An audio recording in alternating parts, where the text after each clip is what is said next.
Hello, my fellow shoppers. So today I wanted to show you what we've been doing on the side. I picked up this ugly little thing.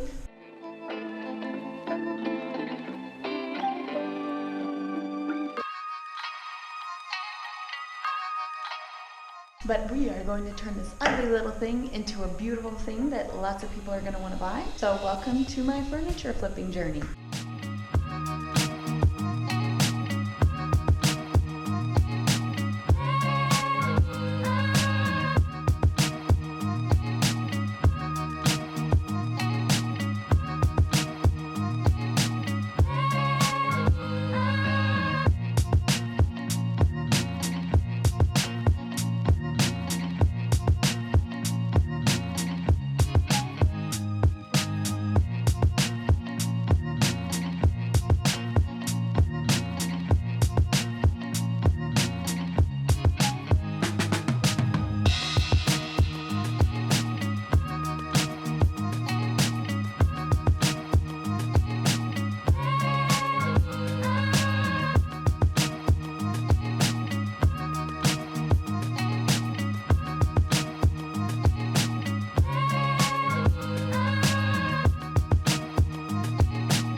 I decided to get started on it.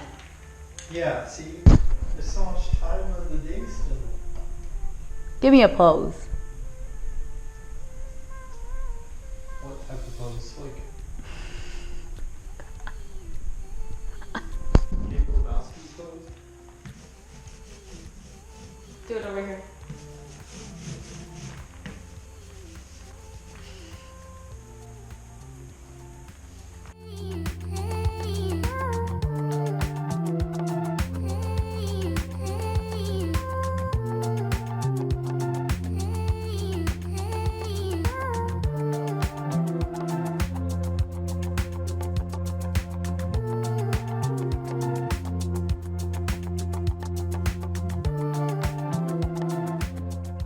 All right, it has been a day since we painted this lovely thing and stained the side of this. So now it's time for a clear coat. Now I am using a cheap Dollar General brush.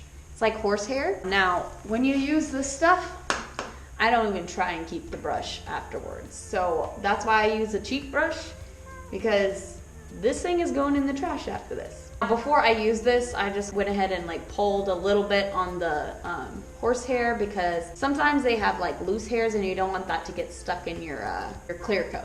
Oh, I got one. That is why you do that. All right, let's get started.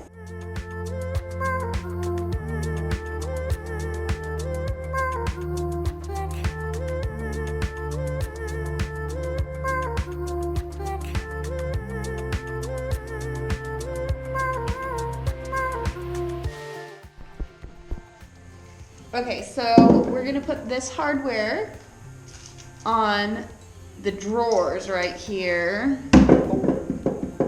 And we're gonna repaint the dress.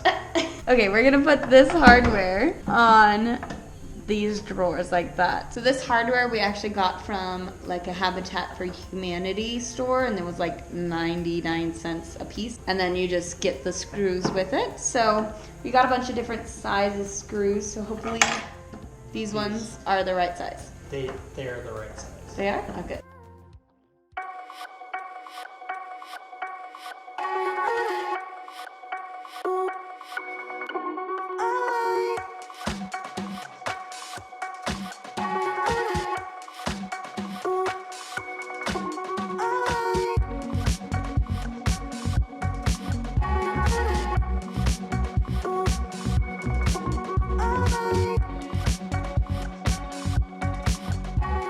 The next thing that we have to do is we have to take pictures and post them on Facebook Marketplace, because that's where I sell our furniture. Make it all look all pretty, stage it up. So let's do that.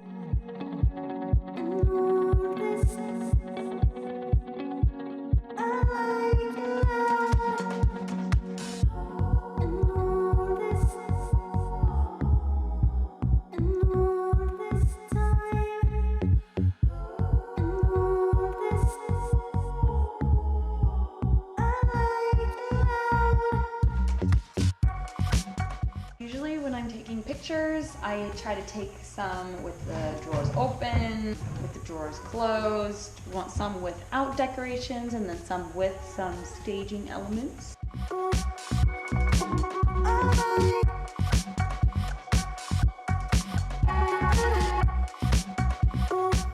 Alrighty, so I just wanted to walk you through the process that I take to post my furniture flips on Facebook Marketplace. That's what I use to sell these pieces. So I always use the Facebook app. So if you go on the app and go to the Marketplace tab, and then you're gonna hit Create Listing, and then it's gonna give you the option to choose your pictures. It doesn't really matter what order you put them in, because Facebook, for some reason, switches out the main picture of the listing, like regularly. So it doesn't matter which picture you put first. Now next you're gonna wanna make bomb title. The picture and the title are what are going to get your buyer to click on your listing. So I tried to have it be as simple but descriptive as possible. So this took me a while. I was thinking like maybe farmhouse nightstand, white farmhouse nightstand. I usually try to put the style that I'm going for in the title. Okay, next you're going to want to do your price. Now I've been selling our single pieces for around $100, so I usually try and list it for a little bit more than that, just to see if maybe I can sell it for more than I'm expecting to. It also gives me a little bit of wiggle room to work out a price with the buyer. Now, if you do decide to do this for yourself, I would suggest creating a Google Sheets or a spreadsheet of some sort, keeping track of the piece that you sold, how much it cost you to either buy the item or redo the item, how much you sold it for, and then add up what you made from that item. And also keep track of where they gave you that money, Venmo, Cash App, or I got cash for that item. It also helps with listing your items in the future, because you can look back and see, okay, I am selling a similar item to this item I sold back last year, and this is what it sold for this time, so you can kind of gauge your price from there. Now, it will ask you all the information, like what category is this in. It gives you a bunch of categories. So I chose bedroom furniture, nightstands, and then it'll ask you what is the condition of your item. So I put used like new. I always put the title of my item in the description first, and then I describe it even further, like it's painted white, has gold hardware, it has this many drawers, and then I also put all the dimensions in the description. Mainly, I put it in there for myself so I can remember what are the dimensions so that I can just tell them when they ask eventually on Facebook Messenger anyway. That way I don't have to get my measuring tape out again and measure it a bajillion times. This might be one of the most important parts or the most important part for your listing, and that is the List in More Places tab at the very bottom of the first page when you're creating your listing. It'll add it to Facebook Marketplace just on a wide scale, but if you really want people to see your listing, then you need to add those more places because you want to get on your neighborhood's Facebook Marketplace page and all of the neighborhoods around you, their Facebook Marketplace pages. And I would do at least 3 cities around you, some of those pages as well. I have found this to be so helpful. The first time that I sold things on Facebook, I didn't do that and it took forever to sell things. That's very important. Don't forget that step. Now, once you're done with all that, you'll have to put in your zip code and choose how you want to sell your item. So I only do local listings, so I always choose the local pickup and local meeting. I don't ever drop off to people's houses. Me being the small, delicate female that I am, I don't feel comfortable dropping off to somebody's house. I always choose a public meeting place if we're gonna meet up somewhere with good lighting, and I don't meet up at night. That's just some safety things, just because that makes me feel safer. Just another safety tip that I would give to all of you is don't ever give your phone number out, and only give your address when they've already committed to a time. Now, I will give them a general area of where I live, and then when they say, okay, yes, this time works for me, then I will send them my address. Now, you can just do public meetups as well. That's what I started out doing. Perfectly fine if you want to keep doing that. Sometimes it's just easier for me if they come to me, but do not ever give your phone number out. There are scammers that will try and steal your account. They steal your account by getting your phone number. After you've done all of those steps, you just hit done, and now you're ready to sell. A tip that I would give you, whether or not you're doing big pieces of furniture or small pieces of furniture, if you're immediately getting tons of messages on your item, you know for next time that that was a really low price and that you could probably bump up your price a little bit more. It's kind of a learning experience and knowing your market and how much people are willing to pay for certain items. Anyway, so that's all I had for you today. I hope you all enjoyed this furniture flipping video. If you want to see more of this, go ahead and comment that down below. Don't forget to subscribe and like this video. I just hit 900 subscribers. Thank you so much for all of your support, and hopefully by my next video I will have hit 1,000 subscribers. Anyway, thanks again for watching, and I'll see you on the next video. My love for you is so strong.